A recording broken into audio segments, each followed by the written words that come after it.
Okay, so today it's June, and that means it's time for insects, and many of you are coming in asking about this mysterious insect that's creating holes in your flowers or your vegetables, and you just can't figure out what it is, but you need to do something about it.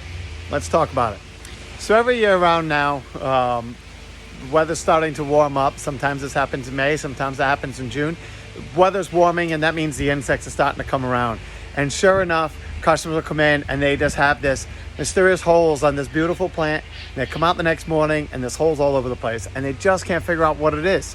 Well, I can tell you, most likely it's earwigs. So I'm sure by now most of you know what earwigs are, but just in case you don't, the little prehistoric looking black insects with the little pinchers on the back end. And so very rarely, I've never been pinched by one, but at the same time, I do worry about the fact that they can get out there at night and they can do a lot of damage eating a lot of the leaves, and you just don't even know it's there. And so first thing I say is, if you turn around and you look at it and you never see the insect, most insects are out during the day. So if you walk up to the plants, look around, you'll typically find the insects on there.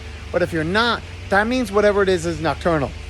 So if that's the case, you can go out there at night with a flashlight just to confirm, but 99% of the times, if it was slugs or snails, they'll still be there early morning, late afternoon when it's damp and humid out.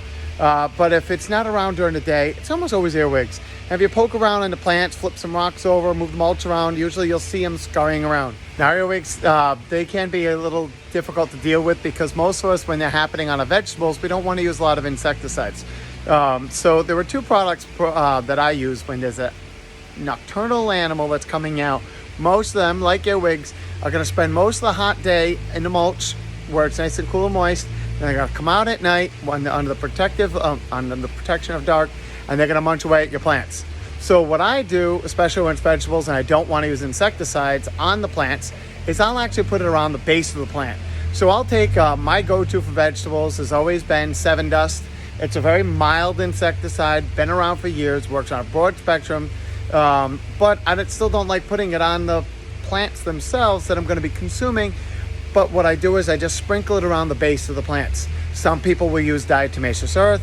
That's a non-chemical way of killing it. What that is a little powder. Sprinkle it around the base of your plants as the insects go to cross over the pesticide to climb up the bottom of the tree or plant to go eat the foliage. They pick up that chemical. Diatomaceous earth is going to scratch their outside skeleton, allowing them to dry out. Not as reliable in my opinion. So I still use the 7 Dust. I just sprinkle that around the base, and what I find is that it'll eradicate that population without getting on my peppers or my tomatoes or my lettuce. Not have to worry about exposing any of the pollinators to it because it's just down there at the base of the mulch. So it's only getting the critters that are crawling up that stem to get at the foliage. Nice, easy way to get rid of them. There are lots of other tricks and traps and homemade remedies. But if you need something quick and simple that you can just sprinkle around the base, diatomaceous earth or 7 Dust. Hope that helps.